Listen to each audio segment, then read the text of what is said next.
Pinatics. Ito pa ngayon, ang matindi bukod po dito. Matapos pong barahin ni Attorney Claire, mga kababayan, etong si Eden Santos, ay nagkaroon pa, nandyan din sa video na yan, na kung saan po, nanghihingi pa sila bukod sa hair follicle drug test, mga kababayan, ay meron pang hinihingi ang mga ito. Ito, pakinggan natin. Wait. Ito kasi, mga kababayan, nagalit na po ang Malacanang. Bakit, JP? Bakit nagalit ang Malacanang? Eh kasi nga po, ang ginagawa ng mga ito, mga kababayan, dahil sa masyado silang pinaniwalaan, iba ang tingin nila doon sa pahayag ng Pangulo, yung interview with Tunying, eh talagang kumakapit sila doon. At gusto pang gamitin si Pangulong Bongbong Marcos, mga kababayan, para mapauwi yung tatay nila. Eh kala ko ba kaya nyong pauwiin ang tatay nyo kasi nanalo? 'Di ba? Tapos ngayon, ang gagawin ninyo, gagamitin nyo ang Pangulo namin. 'Di ba? Oh, ito 'yon. Oops. Ayan, mga kababayan. Sabi dito, ng palasyo, PBBM won't allow, nagalit ng gusto ang palasyo. PBBM won't allow anyone to dictate terms of reconciliation. Ano ba yung reconciliation na gusto nilang mangyari, mga kababayan? Sabi ni Harry Roque, nek-nek mo. Ngayon ka pa makikipag-reconcile? Sige, kung gusto mo talaga, pauwiin mo muna si Tatay Digong. Ilahin mo siya, ilabas mo siya dito, iuwi mo sa Pilipinas. Biruin nyo, mga kababayan, at ang sagot ni Attorney Claire dito ay matindi. Mga kababayan, talagang parang nakita ko dito yung inis ni Attorney Claire Castro. Eto. Wag po tayo mag-focus na sinasabing open for reconciliation para lamang sa mga Duterte. Maliwanag po ang sinabi ng Pangulo sa lahat ng tao na maaaring hindi kapareho ng kanyang paniniwala o ng prinsipyo o ng polisiya. Mas maganda kung lahat ng tao ay makakasundo niya para po sa taumbayan, para magkaroon na po ng tuloy-tuloy na pagtatrabaho para sa bansa. So wag nating isentro ang open for reconciliation sa mga Duterte. Hindi po gagawin ng Pangulo na lumabag sa batas para lamang sa isang reconciliation. Maliwanag, mga kababayan. Hindi gagawa ng mali ang presidente para lang makipag-reconcile sa mga Duterte. At ito, yung reconciliation na to, it is not focus, mga kababayan. Hindi ito nakatuon lang sa mga Duterte. It is a general. Diba? General yung sinasabi ng Pangulo natin dito. It is for all. Mga kababayan, mga kaaway nga may pinangalanan ba siya? Para sa lahat ito. Sabi niya, ayaw niya nang may kaaway. Marami na daw siyang kaaway. So gusto niya makipag-ayos. Pero kung makikipag-ayos man siya, sabi niyo, sa mga Duterte, okay, mga kababayan, pero hindi po yung kayo ang manghihingi ng kondisyones. Ano to mga Duterte? Gusto nyo hawakan nyo sa liig ang Pangulo natin? Hindi po siya yung tao na magpapahawak sa kanyang liig, mga kababayan, para masunod ang gusto ninyo. Hindi nyo alam ang Pangulo namin, ha? Hindi nyo nga kinaya eh. Sabi ninyo, weak leader. Ano nangyari dun sa weak leader? Yung strong leader, pinadala dun sa dahig. Diba? Mayroon ba kayong napala? Meron ba kayong, tawag dito, naharangan nyo ba? Hindi.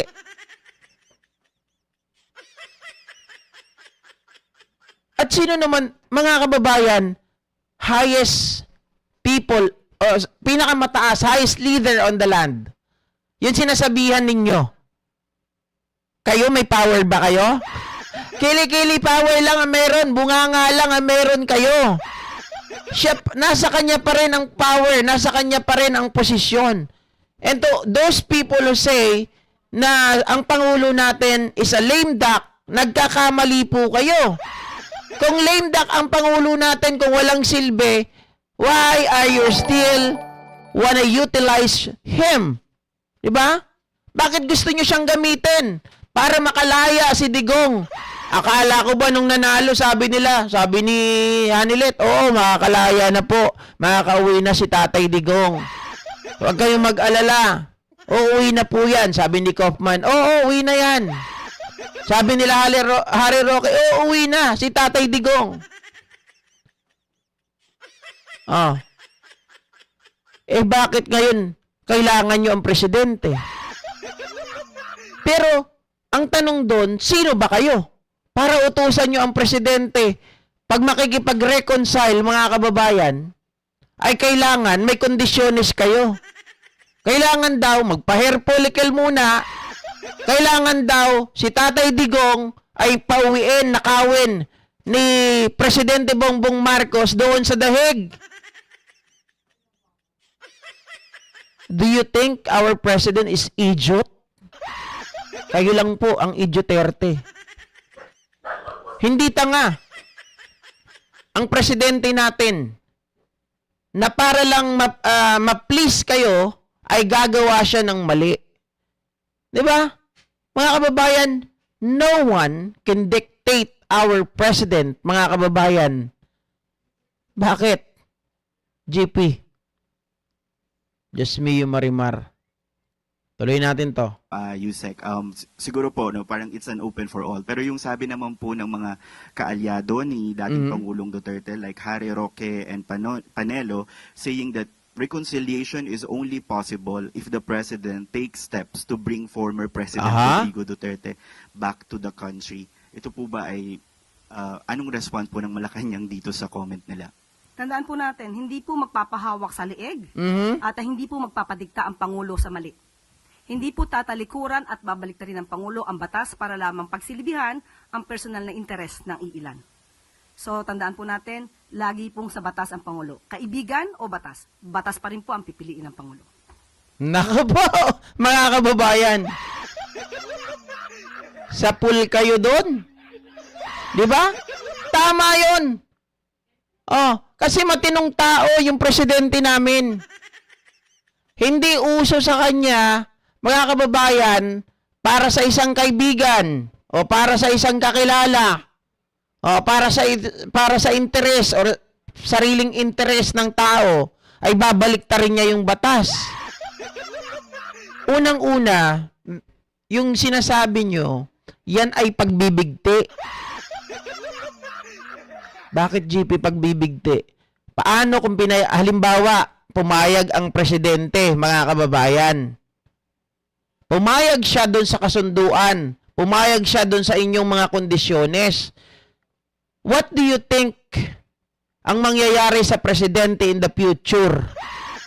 Di siya naman ang malalagot. Di ba? Tingin nyo gagawin niya yon? Oh. Mga gunggong.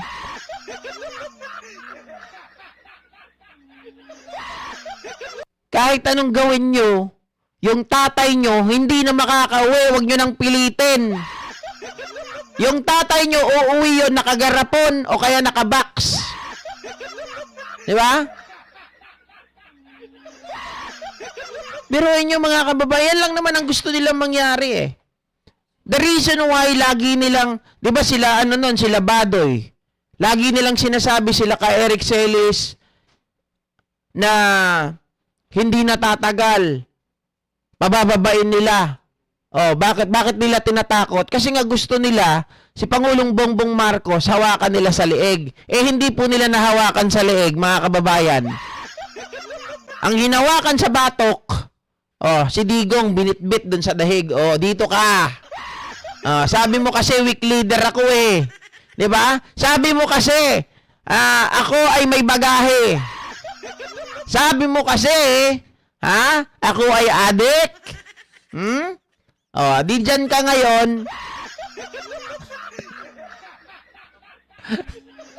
Hawakan nyo pa ako sa liig, mga gunggong kayo. Hindi nila kaya. Kahit anong klase ng pananakot ang ginagawa nila sa presidente noon, mga kababayan, na kami ni JDB ay sumisingit pa kami sa kanilang mga meeting. Akala nila DDS kami, pinapapasok. Di na naungkat tuloy yung kanilang mga plano na pabagsakin ang ating gobyerno. Ngayon, mga kababayan,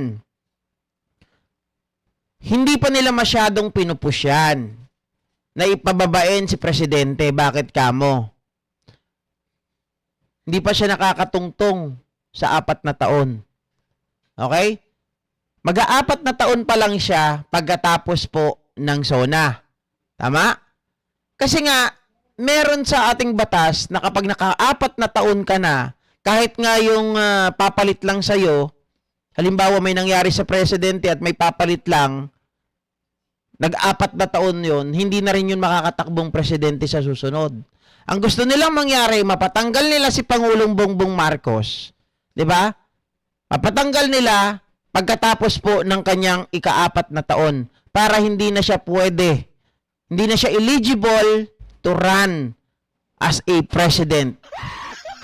Kasi ang plano nila, tanggalin natin yan, kailangan makatungtong muna siya ng 4 na taon para hindi na siya magiging sagabal sa atin. Pero pag ngayon natin pinatanggal yan, na hindi pa siya nakatungtong ng 4 na taon, pwede pa yan makatakbo. So nag-aantay ang mga lintik na yan. Diba?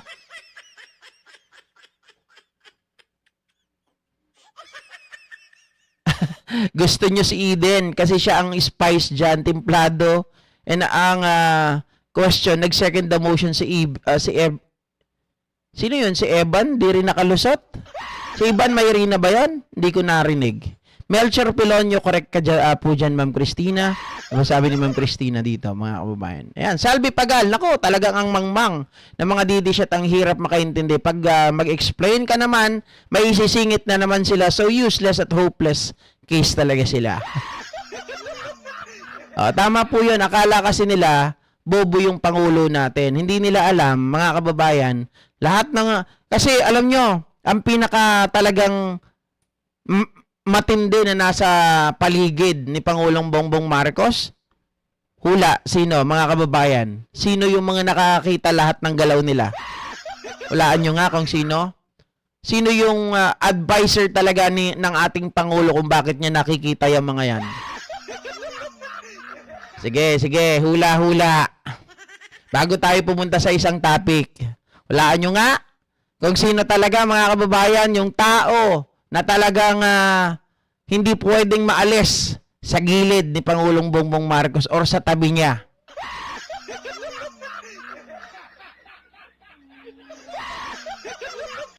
Sabi ni Lars 21, gitarista si Enrile, hindi. JPE, hindi.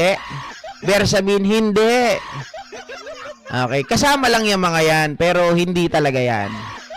Enrile, hindi din, hindi rin. Joan Pialago, Enrile, hindi po, hindi si Enrile, hindi si JPE, isa lang yun eh. Attorney Claire Castro, hindi din. Ayun, si Hermes Rodriguez Valdez ang nakakuha. Si FL talaga, guys. Si FL ang nakakakita ng lahat. At siya din po, mga kababayan, ang advisor ng ating Pangulo. Remember, nung kauupo pa lang ng ating Pangulo na sinabi niya, lahat ng kanyang mga galaw, mga kababayan, at desisyon ay iminumungkahi or ito ay itinatanong niya muna sa kanyang asawa. 'Di ba? O tama, si First Lady din, si F. Elisa, ang nakakita sa galaw ng mga DDS. Kay Vic Rodriguez na, teka lang, ikaw ang Pangulo, pero yung ina-appoint, puro tao ni Vic Rodriguez. Paano ka pa naging Pangulo niyan? Bakit tao ni Rodriguez lahat ang pinapasok? Yun pala, may anomalya. Diba? Sabi nung iba, mayroon daw 150 million ba yun, mga kababayan? Para sa pwesto. Oh. Tapos hindi lang yan. Ako, palagay ko ha, ulitin ko lang ulit. yung problema nito ni Vic Rodriguez doon sa ano ba yon, yung Pastrana case. Si FL din ang nagbigay ng dokumento or siya din ang nagbulgar dito kay TP at si TP naman ang naglabas sa social media. 'Di ba? Oh, kaya pala galit na galit si Mangga ay may kay FL. Correct. 'Di ba? Kasi si FL, mga kababayan, hindi nila kaya. Remember mga ka-GP Natics, sino ba naman, ano ba naman ang, kung itatapat mo itong si FL dito kay Sara, walang-wala si Sara. 'Di ba? Oh, kung itatapat mo si Aimee kay FL, wala din to si Aimee.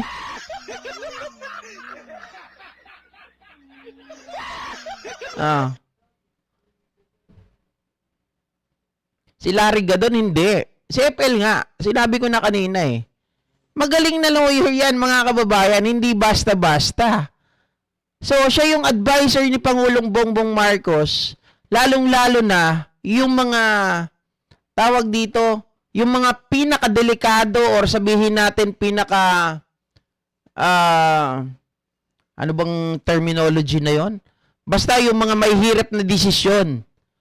Talagang si FL ang kanyang tinatanong, mga kababayan.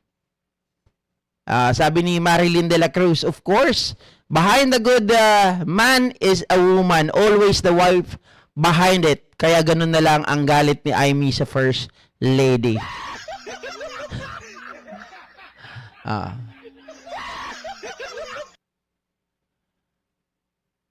Sabi ni Mikoy Romero, halos anti-Duterte's vlogger, kick ako, bakit kaya? Aywan ko. Diba? Sila lang naman. Ako, hindi naman kita ikikik. Huwag mo lang ako mumurahin. I-PI mo ako, i-GAGO mo ako, tanggalin kita agad. What a wisdom. Si FL kasi na-sense niya yung kagustuhan ni Fiona sa PNP, na gusto ni Fiona sa kanya ang PNP. Hindi yung PNP talaga. Yung DND yon, hindi PNP. Mea Soberano. DND, Department of National Defense. 'Di ba? Yan, tama, Ranel Rabago, yung crucial decision. Lagi niyang ikinukonsulta yan kay First Lady Lisa. Secondly mo, syempre mga kababayan, after kay FL Lisa, yung mga nasa paligid niyang mga advisor like Lucas Bersamin, JPE, sila Larry Gadon, 'di ba? Yung mga yan. So hindi nila kinaya. Salamat Ranel Rabago. Thank you so much. Tama, Ranel Rabago. Crucial decision.